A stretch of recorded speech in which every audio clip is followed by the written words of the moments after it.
So in this one example,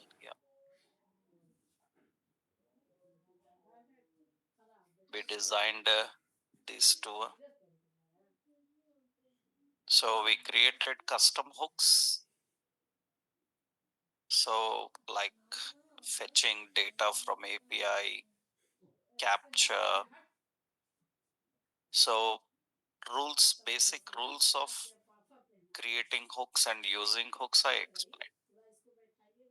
And we already used few hooks, how to work with them. Built-in hooks. In the built-in hooks, some important hooks we will see how to use. So what are the built-in hooks available? As we already learned about use state. This already we discussed. So how to use state, another use effect also we learned, and we discussed use reference also we learned. These are the built-in hooks already we discussed. Now few more important hooks are there which you can implement. So some other background processing hooks are there. We will see with examples how to work with them. So in the hooks, as I told you, these are all new in React 18 and higher versions. We have another hook called use context. Use context is another important hook. Actually, what is use state? Use state is maintaining a memory for your component. State is memory. So maintaining a memory for your component so that it can store the data and use where that what is the scope of that memory. The scope of the memory, it can be used anywhere inside that component. But if any another component comes inside that component, it cannot use. That means the state allocated for a component is only for that component. It is not accessible to other components. In general JavaScript, you learned a concept called closure. What is closure in JavaScript?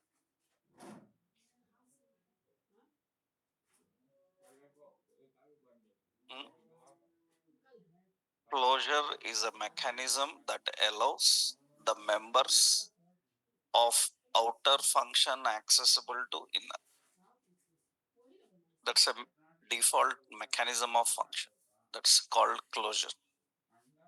So here a component allocated with memory is only for that component. It is not accessible to other components. That means, for example, you are having a component. This is parent. Now, in this parent component, some state is defined. That means in this component, some state is defined. This state is only for this component. Now, some other component is inside it. Some another component is inside it. This is child. And for this component, some state is defined.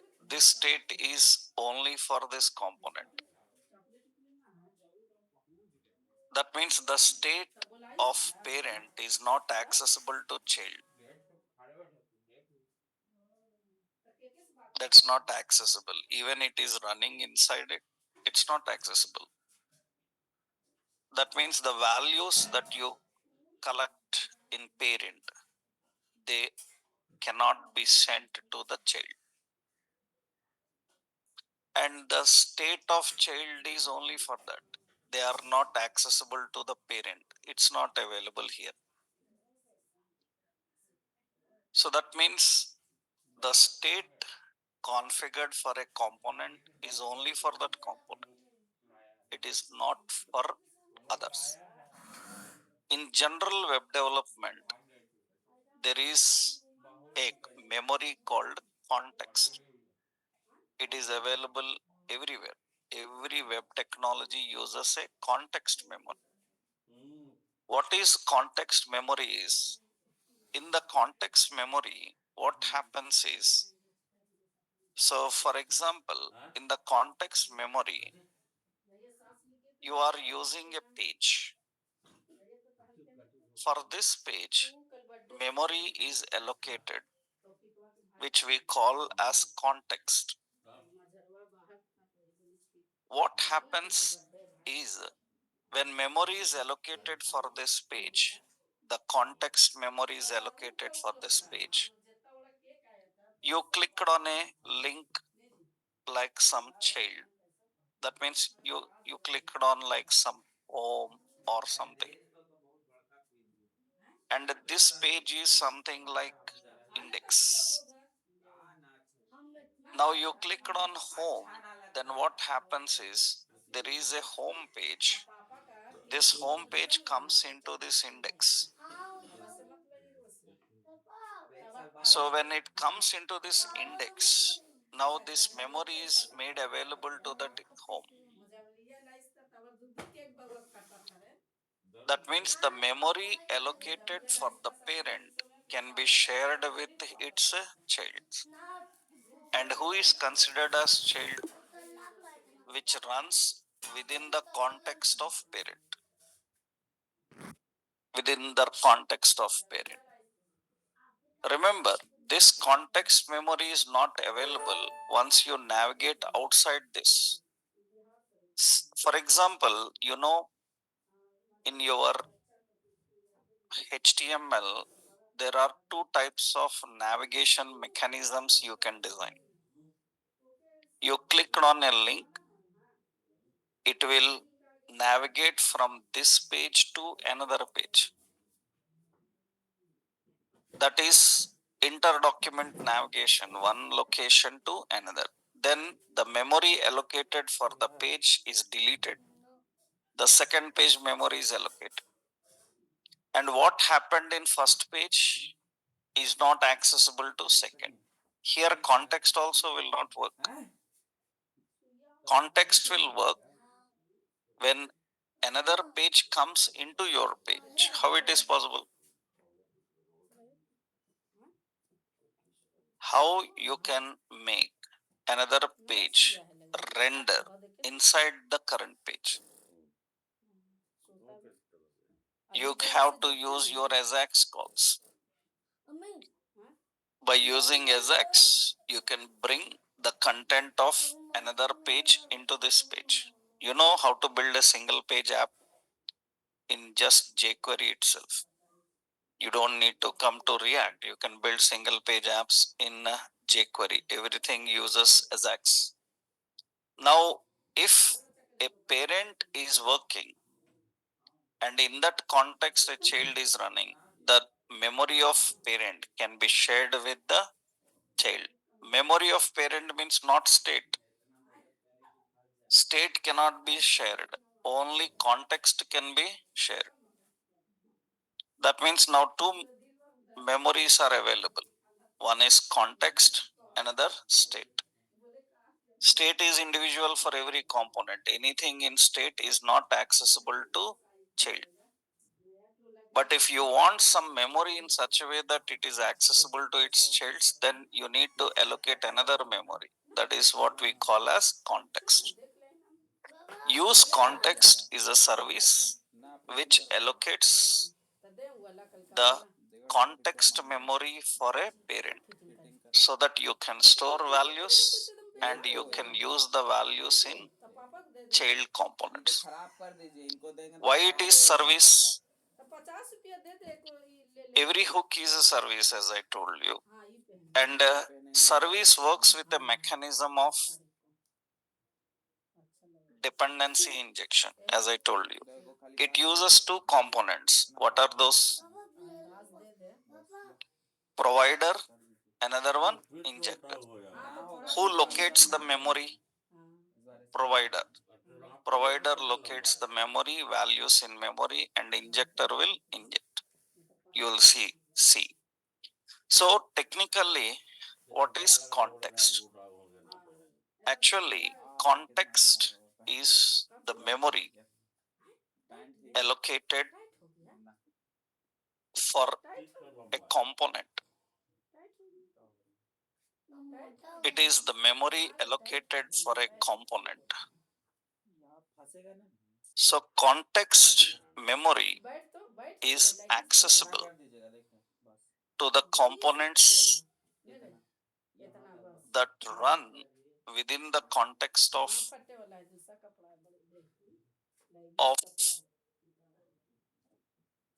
existing component, or you can say parent component. Within the context of this state of every component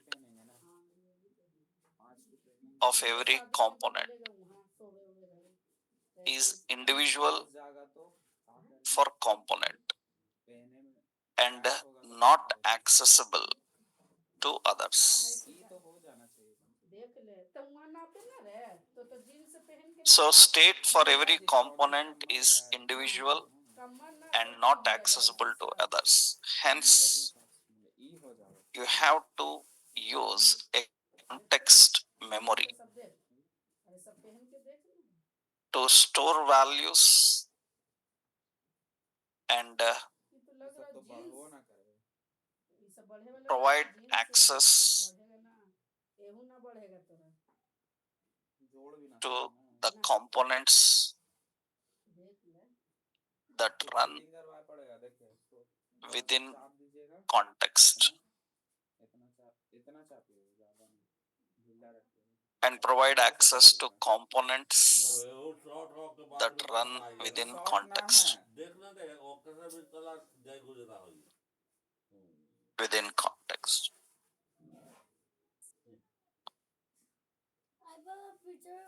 So that is the context memory, how the context works.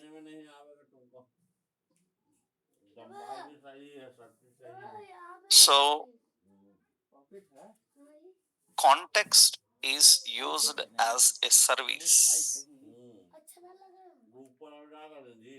Context is used as a service. So in that case, you know that. So service with the provider and injector.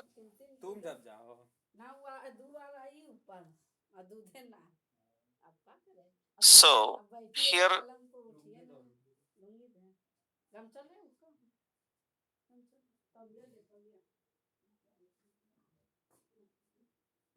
how this works, let's see. So is used as a service with provider and injector. And what is provider injector already I explained, so no need of that again. Provider locates and injector injects. So how this works? That means what are the various stages? The syntax for this is first point. So you have to create a context memory explicitly. You have to create a context memory explicitly. Many web technologies create this memory implicitly. That means before the state is configured, a context is configured in several technologies. Java, .NET, all these people, they already have a context memory maintained for every page. They have internal libraries for that. But React will not maintain a context memory until or unless you explicitly create it. So even it will not maintain a state until or unless you explicitly create it. So context, you have to create context memory. So how do we create a context memory? So we just give a reference name. That means context name is equal to, so create context. You have to use create context. And it is null. That means it is currently not having a value. What is null reference? Null indicates that the value is supplied dynamically.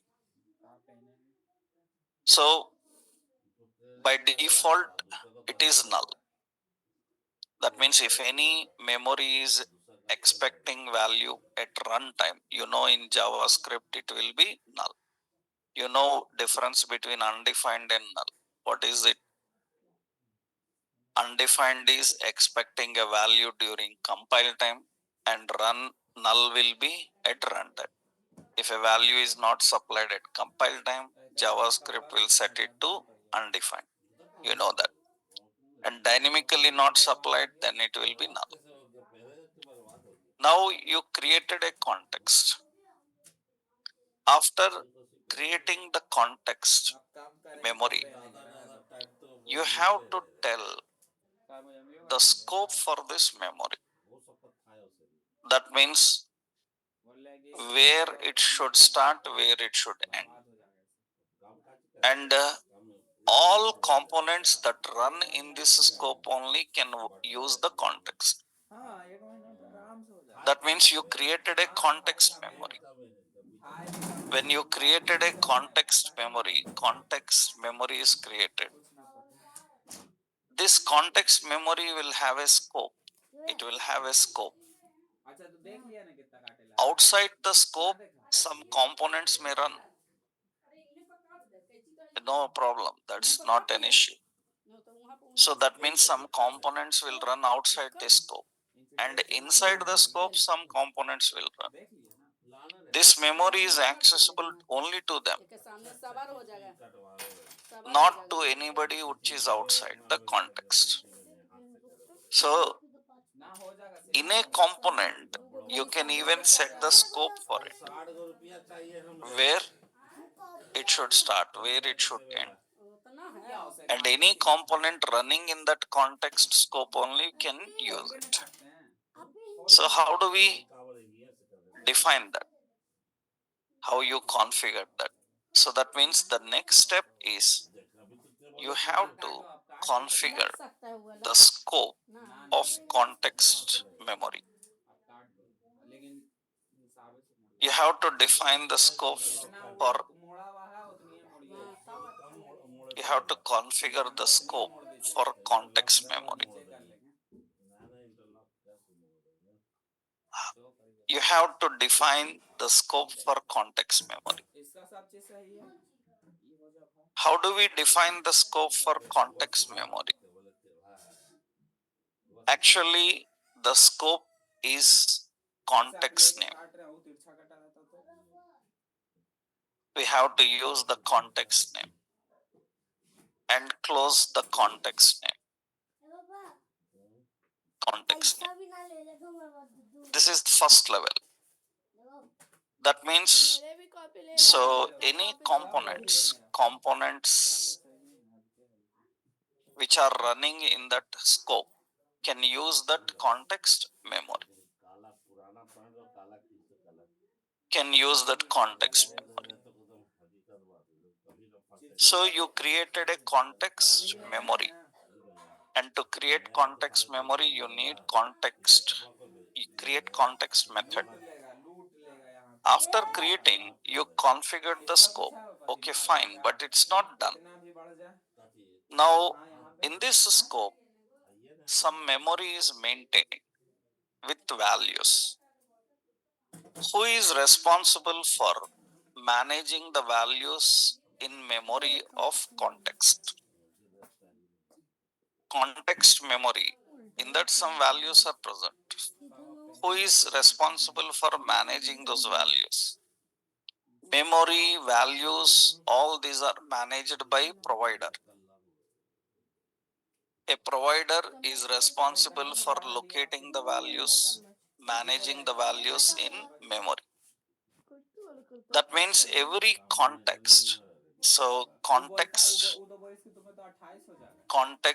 requires a provider to configure and locate the values in memory. Context requires a provider to configure and locate values in memory. So to locate the values in memory, you need a provider. How that is defined is your context name dot provider and the value and whatever the value you want. So context name dot provider.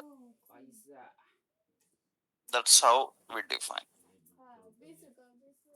This provider of a context, that means context will employ a provider.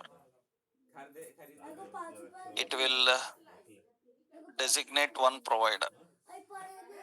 It will employ one provider. This provider is going to locate the values.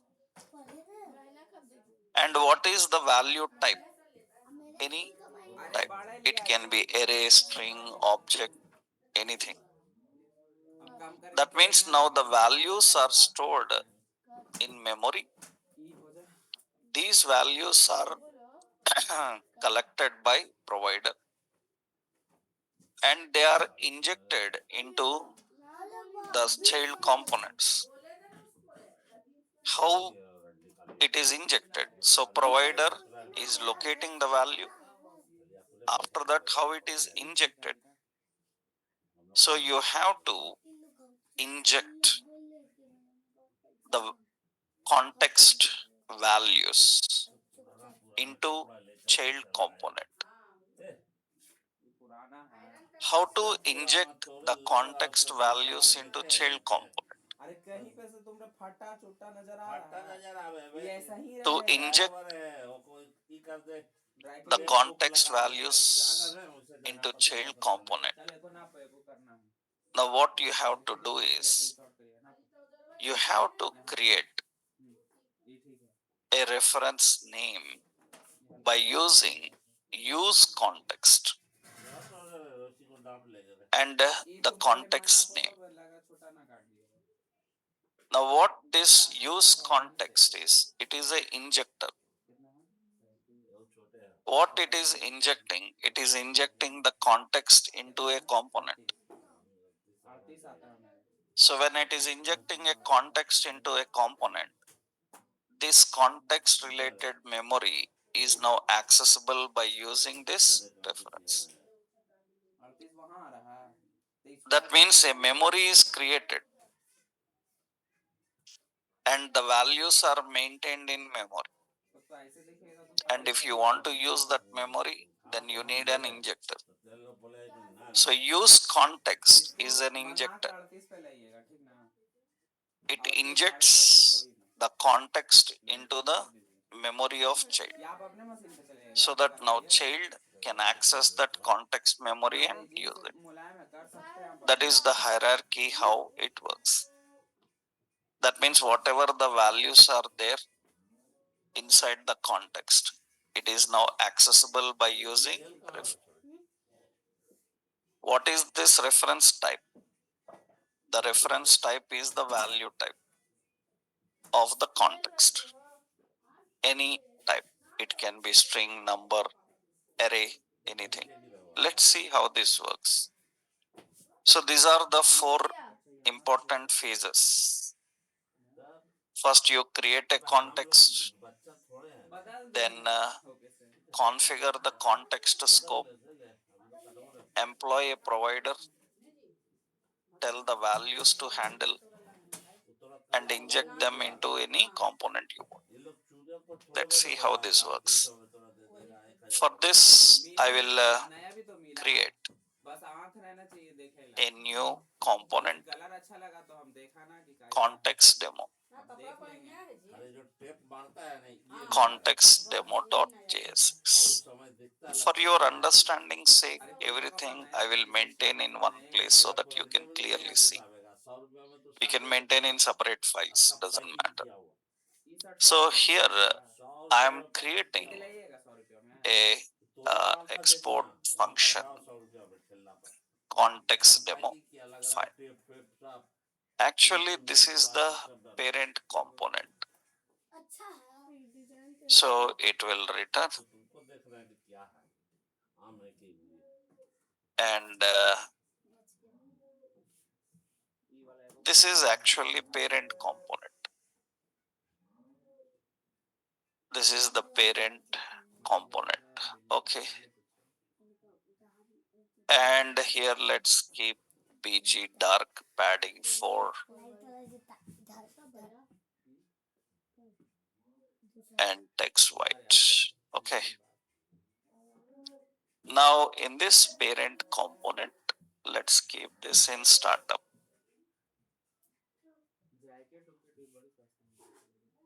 Index.js and the context demo.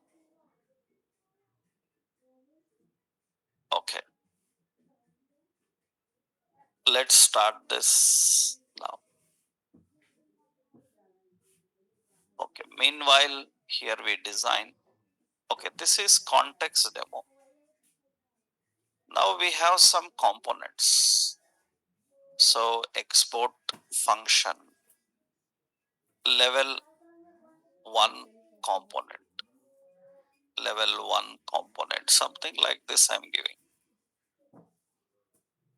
So level 1 component and returns. It will return a simple container. Yeah. And this is having just a heading. Let's say that this is level 1 component. Okay. That is level 1 component. Let me copy this. There is level 2 component. Level 2 component. This is level 2. Level 2 component is used in level 1 component. Level 2 is used in level 1. And this level 1 component is used in parent. Level 1 component is used in parent. That means in parent we are using level 1. In level 1 there is level 2. Inside level 1 there is level 2. That is a multi-level hierarchy of components. We already designed Netflix index in that main, in that register, several levels we already designed that. Now let's say this is having like class. So BG, suppose warning. Okay. And padding 3. This is BG, some danger. So text white. Okay. Now you see the hierarchy like this. We have a parent, level 1 and level 2. A component inside component. Now the data of parent 1 should be accessible to both levels. That means parent have to maintain a memory which should be accessible to level 1, level 2 also. That means usually what happens, suppose you have some you have like user login.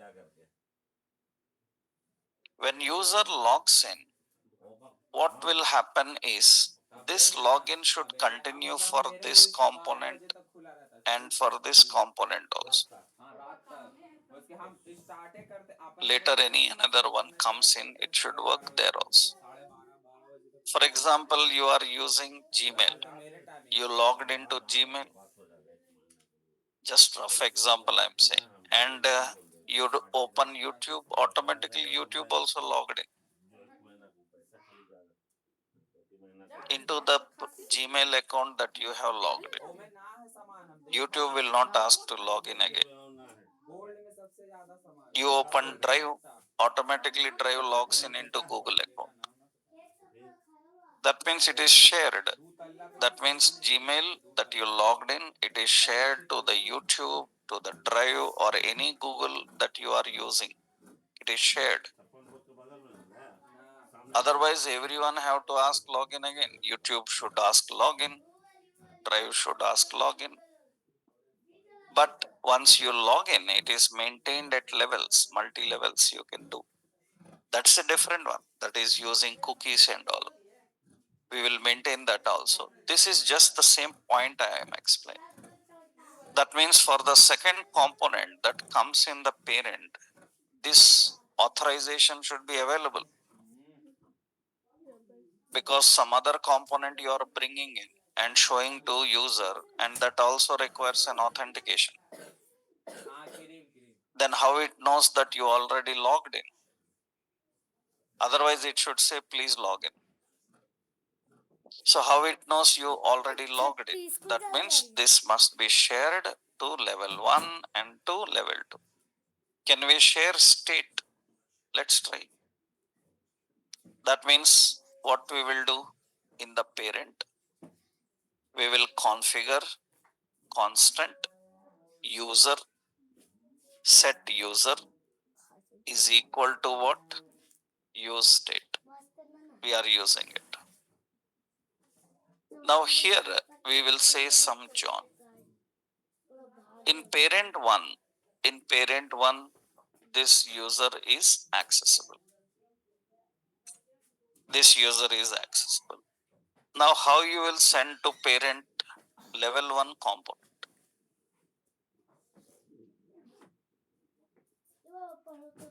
Already we learned in last session. We can pass as component property. No? We can pass as component property, no? That means in interviews they ask like, if you can pass as property, why you need a context?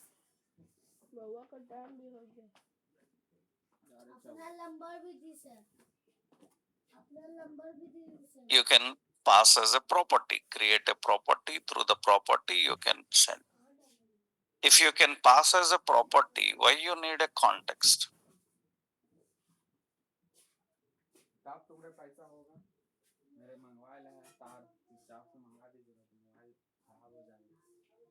Why you need a context memory?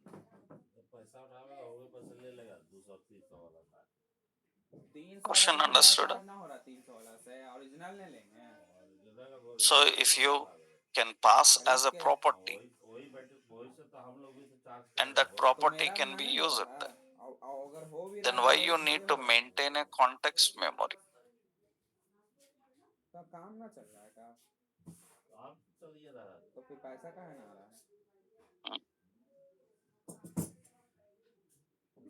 What do you say?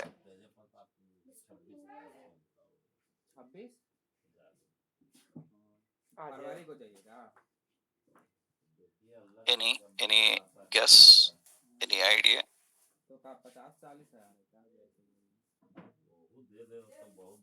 What do you think of that?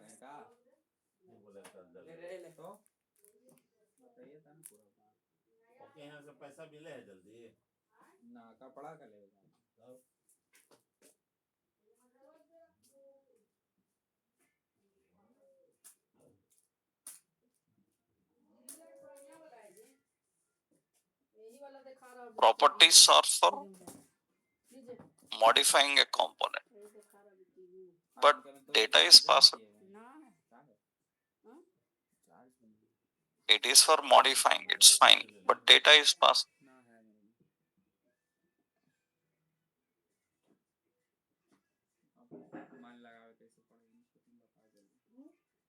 So if anyone asks like how we can pass data from one component to another, one component to another, that means you can pass by using properties. But every component will not allow properties. Every component is not configured with properties. Why a component is not configured with properties if it needs data from parent? If it needs data from parent, why it is not configured with properties? Tell me as a developer, what is the drawback of using a function with parameters?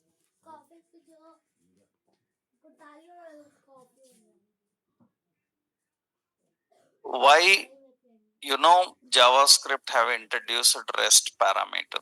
Am I right? What is introduced? What is the intention of this REST parameter? Reduce the number of parameters. One parameter can allow multiple arguments. Why? Why not multiple arguments? Because this leads to injection attacks. That is the primary issue. A parameterized action always have a threat of an injection attack.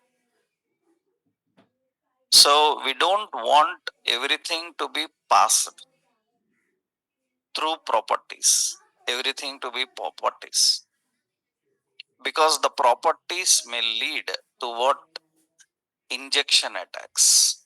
Injection attacks. Another important here is any context memory allocated can be a dynamic memory that sends the value.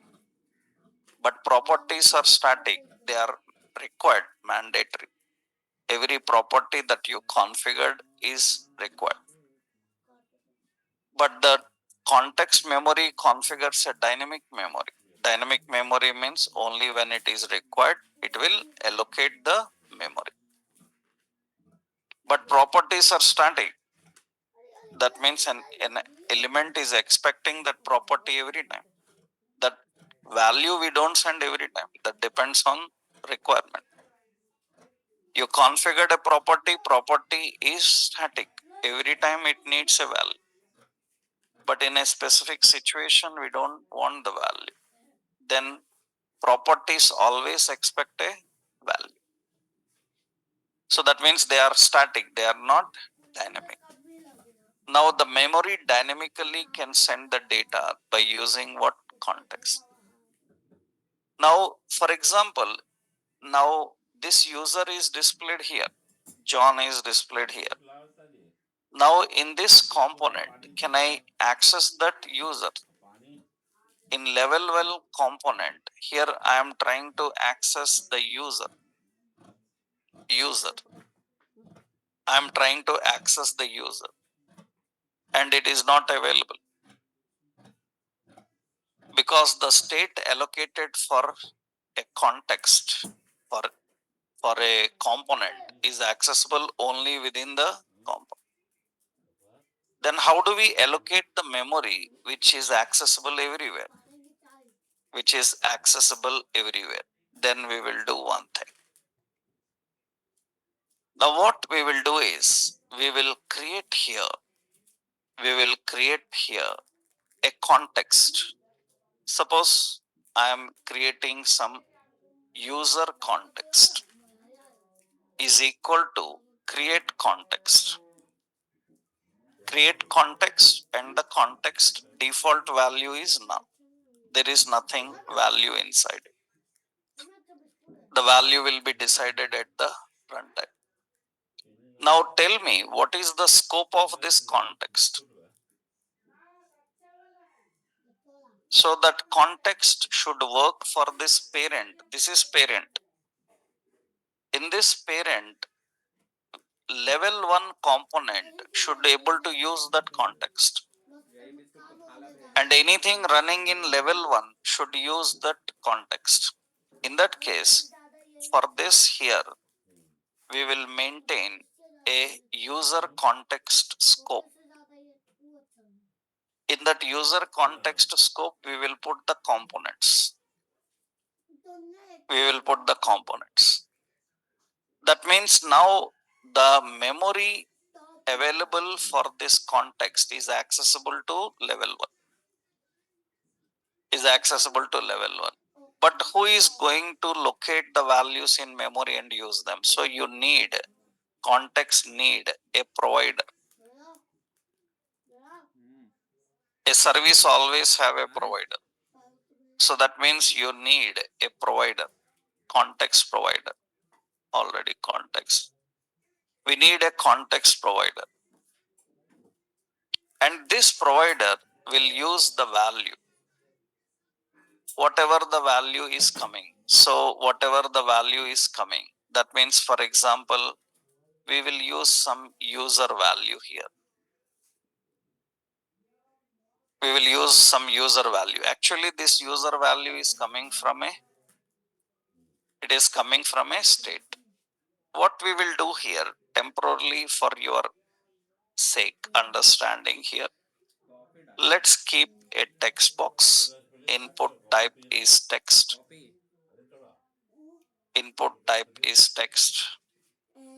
And on change is handle name change and placeholder. So user name, just roughly I given. And we will use a function handle name change. On that we will collect set user will be e dot target dot value. That means we will collect the value from the text box. We will collect the value from the text box. That means here in parent they will enter username. It should be accessible to parent, level 1 and level 2. Parent can use it. How parent can use it? Parent component can use that user. Am I right? It can use that user. Parent is going to use that user.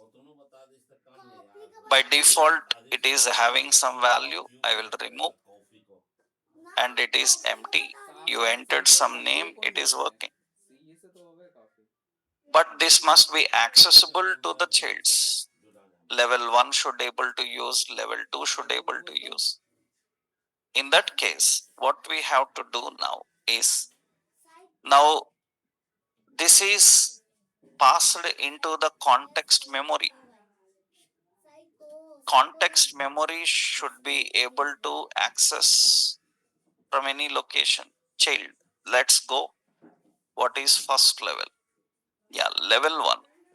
Here we need to inject the context. How you inject the context? We will put an user is equal to use context. Which context? So the context name is what? User context. That context memory is injected. Now what provider will do?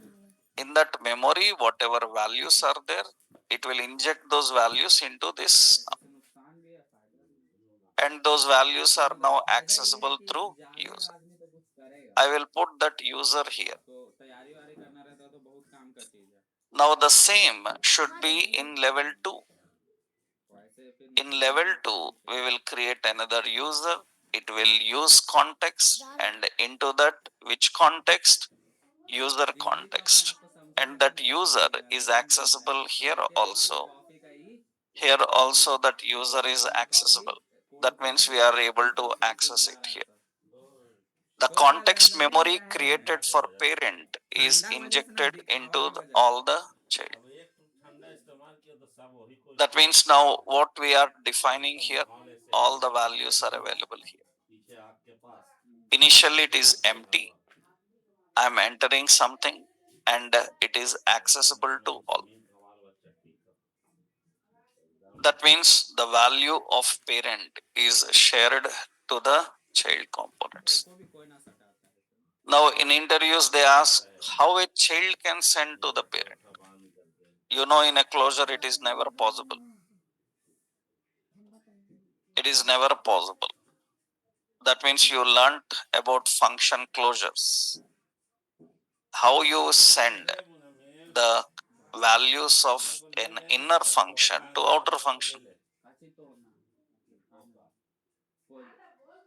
Then you have to explicitly return the values, store in a memory, and make them accessible. For that you need other state technique.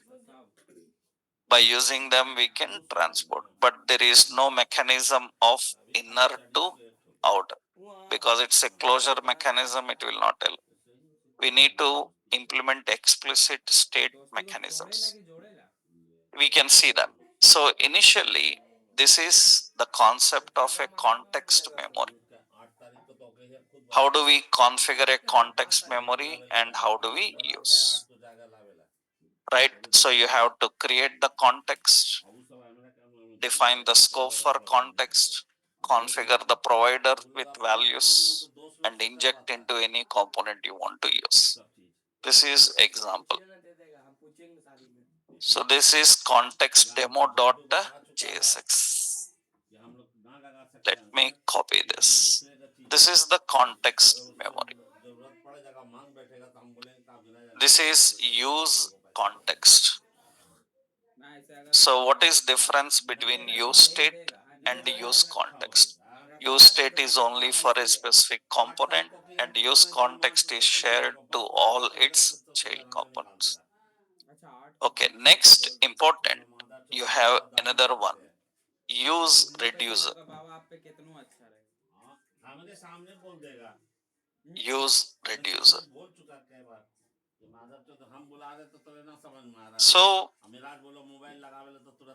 these are all some important advanced hooks. Actually, what is the concept of reducer and why we need these reducers? For example, you know, you have used a state and you used a context for storing data. Now, in that state, some value is there. In the context, some value is there.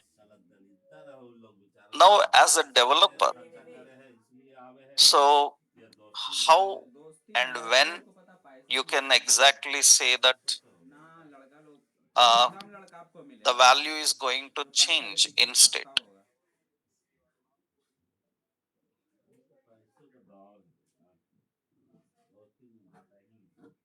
That means there is some data stored in state. So when that value is going to change, what that value will be? What is the type of the value? When it is going to change? These are, we don't know. We are not sure. That means we configured a memory. How you will say in that memory only this will be there? How you will say that it will change only on this situation? The values in state can change in any situation. In context, they can change in any situation. We are not sure about that. So, developers need a predictable memory for handling certain operations. We should know exactly what is in memory. We should able to know exactly what is in memory and exactly when it is going to change. Then we can provide it to others.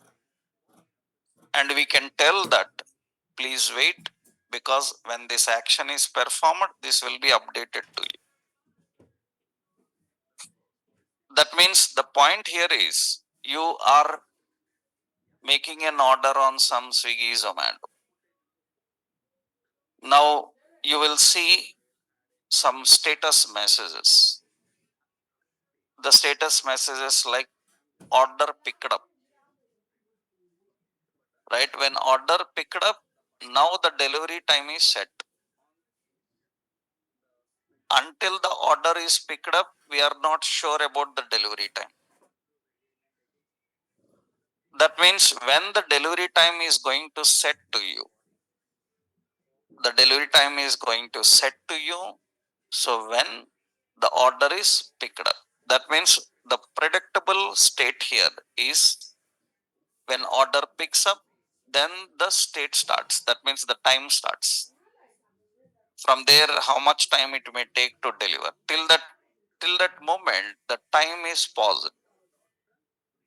That means your order will be delivered in 10 minutes. It will be 10 minutes. It will be 10 minutes.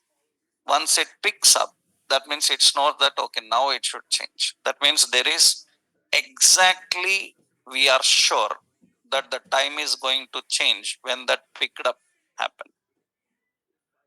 That means we need to maintain such data in memory so that they are predictable. Exactly, we know when to start. States are not predictable. Context is not predictable. You store anything there, we don't know what will happen.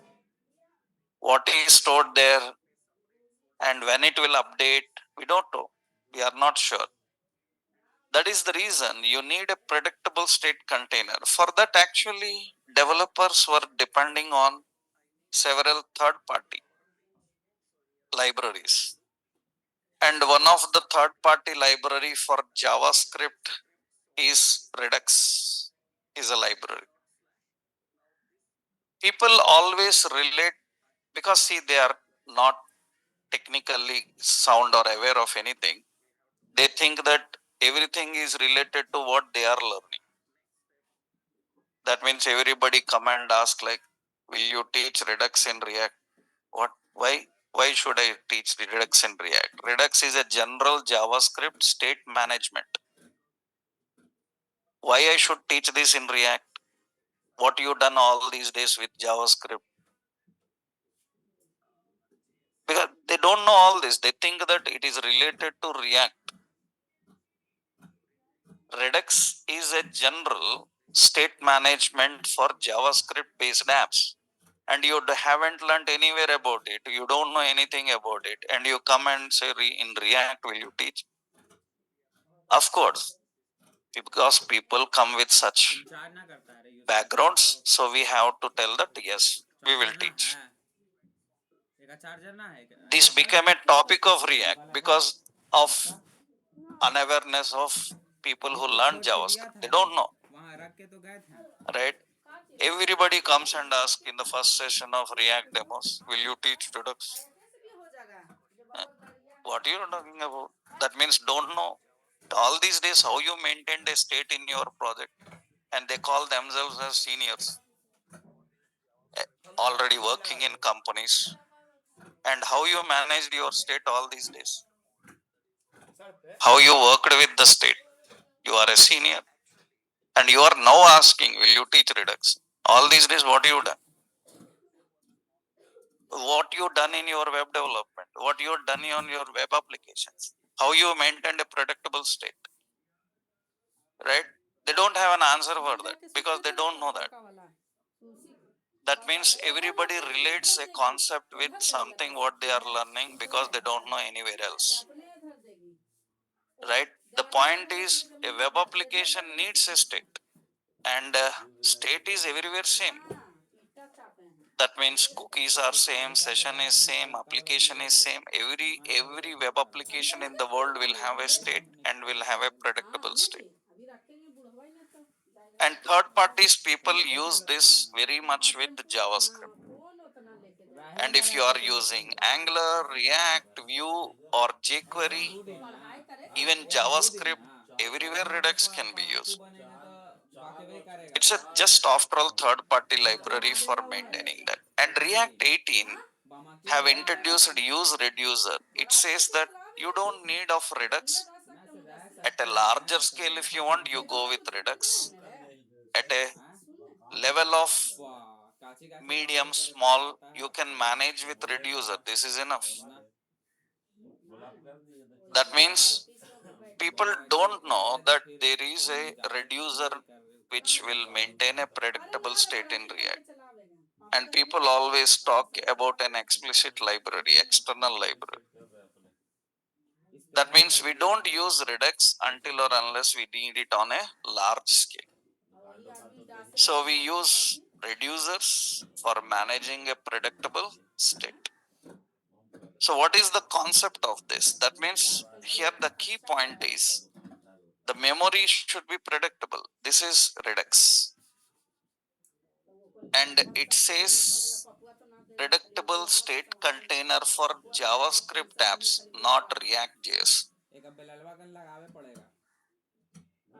And how come you make it a topic of React.js every time? It's a general JavaScript thing. Every JavaScript application can use Redux. Every web application uses Redux. Right. And what is the primary point? See what they say. Predictable. That means this state is predictable. That means this says that the applications behave consistently. They run in different environments, client, server, native, and they are easy for testing. That means client, front end, server, back end. That means you can use in React, Angular, you can use in Java, .NET, PHP, Python. Node, you can use in even mobile. And it is easy to test, easy to debug. So that means it is easy to debug. Do you know context and state is not easy to debug? That means you said that in context, some data is stored. Now, if I ask you, as a developer, can you show in the debugging where it is stored? What is stored? It's difficult. But this is debuggable. When it is going to store, where it is going to store, what it is going to store, everything developer can see, can manage, can understand. That's what the main architecture is. That means it says, so you can trace when, where, why, and how application is changing its data. That is the main aim of this. And for this, you don't need to come to this. This you will go when it is in a larger scale. You can manage that.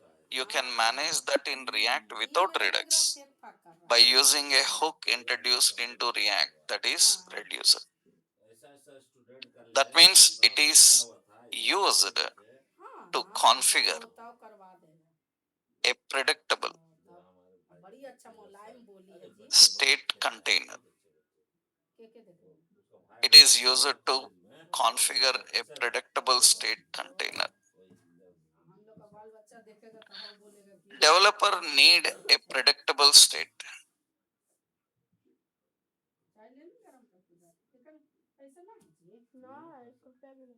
Predictable state to know exactly when, why, where, and how an application state is going to change. Developer need a predictable state to know exactly when, why, where, and how application state is going to change. 2000 उससे पहले ना लिए 1500 मझरवा So it is important. So आप अपना जोड़ दिए 2000 मझर जोड़ दिए React 18 versions provide 5000 है use reducer 6000 for application state. For application state. So, however, you can use external predictable state for large scale applications using a JavaScript Redux library. So that is the point. So you can use an external predictable state for large scale applications. But without that, the same thing can be managed by using reducer. So a predictable state is easy to debug, trace, and test. It is easy to debug, trace, and test. So it shows the complete difference mechanism. What is previous, what is current, when it is going to change, all these things.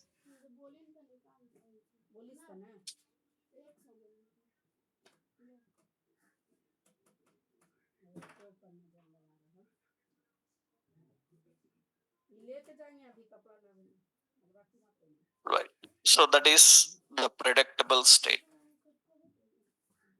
Actually, it is going to maintain some memory at application level. Actually, it have a cycle. It has various phases. Usually, how this predictable state works is general processes. Usually, these predictable state users, they use a store. The predictable state actually uses a store. Store is the location where the values are kept. Store is the location where the values are kept.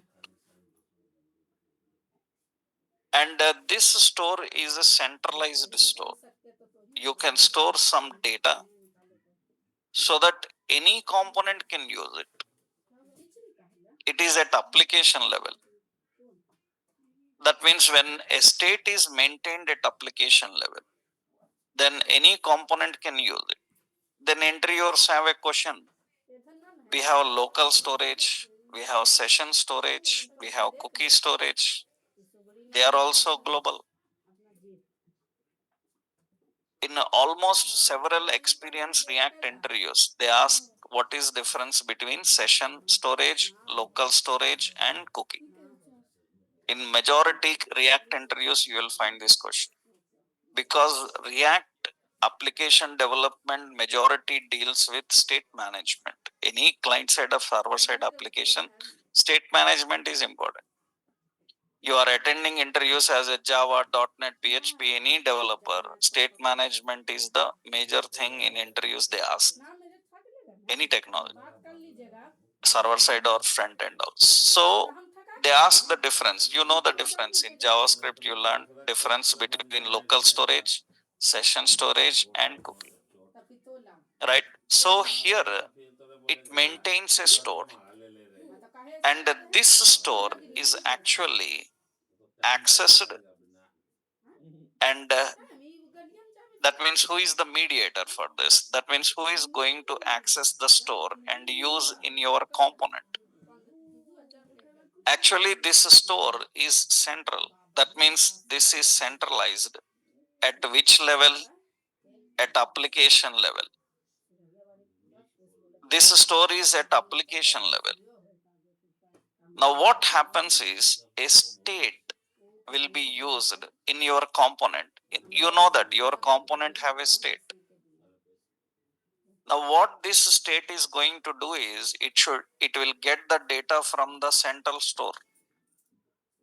State is going to get the data from central store, and from there it is going to provide the data to you. That means it is going to provide this data to the component. That means it is going to provide to the UI. That means user interface. This is the component related UI. That means the component UI can use that state data, can use it. Now your component have a state. This state is using a store. That is actually predictable state.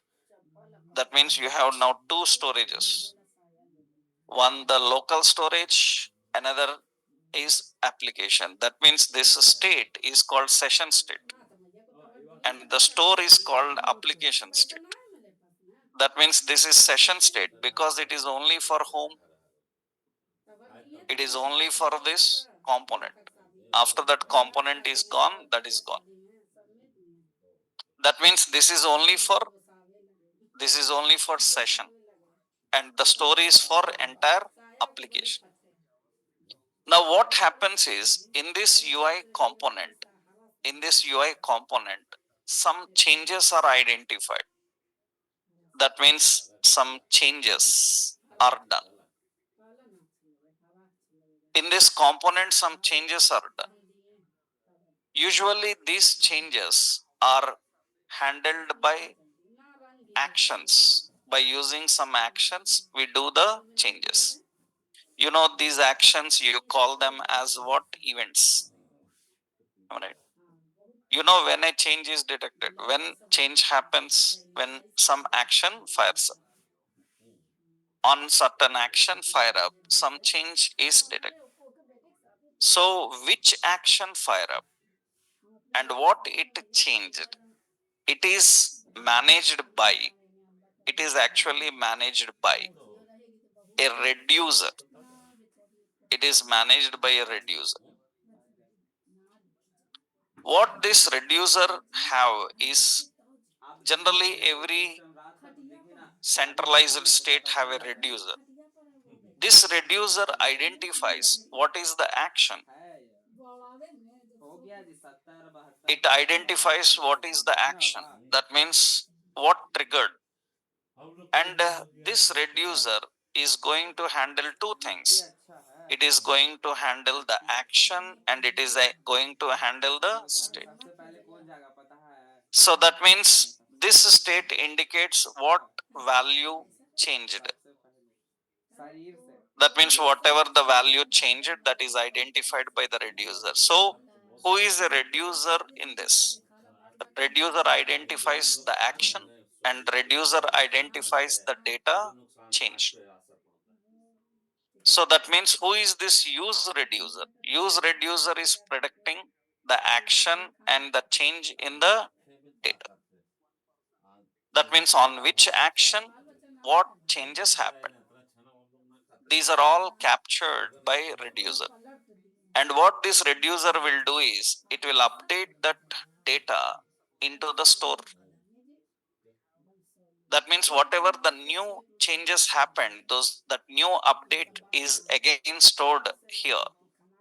And this cycle continues. This cycle will continue. That means now what happens is, any change occurred in UI, this change is identified and data is updated into the store. and that updated data is pushed to all components through state. That means if any one component updated, automatically everyone is updated. Because this is a centralized state, this is used by all components. All components are using this store. And all components are using this store with their own state. Every component has its own state. Its own state. For example, so that means now what is the scope of this? That means it will be available until the application stops. When application stops, it will stop. Now tell me something which you see online, that a website starts and stops. An application starts and stops. Have you ever seen such things? Of course. Have you seen several government websites after evening 5? Not accessible. They don't work. And again, next day they start. Right? So you see several online bookings and they give slots and they put in a virtual queue. They put in a virtual queue. And the time slot starts at 10 a.m. It ends at 12 a.m., 12 p.m. And within that how many people are using, so it keeps a count information about them, and immediately it ends when it stops. That means there is some start and stop. We exactly know when it is going to end. We exactly know when it is going to start. We exactly know when it is going to update. There are certain things to happen in applications. That means you have so many websites. I hope you know that. Right? That means what happens? For best example, suppose you see somebody going live on Facebook. When somebody going live on Facebook, so you logged in your account and you joined it, then in his details it shows 3 people watching, 5 people watching, 10 people watching, and you out exit, then it says now one out. That means different sessions, how they are centralized. That means everybody's individual login, how it is accessible to you as a centralized data, it is provided to you. That is what application level is. Application level. Now we can create such interaction. Let's see how to create this. So we need to create a store. We need to use a state to access store, and we need to identify the changes and upload these changes and update the store again. This at a larger scale people do by using a concept called Redux. Without that also we can do that. We will see both, how we use with use reducer and how we can use the Redux. Redux later we'll see. First, because of hooks, we will learn about this, right? Then tomorrow we'll see an example of this, how it works. Okay, tomorrow we'll continue.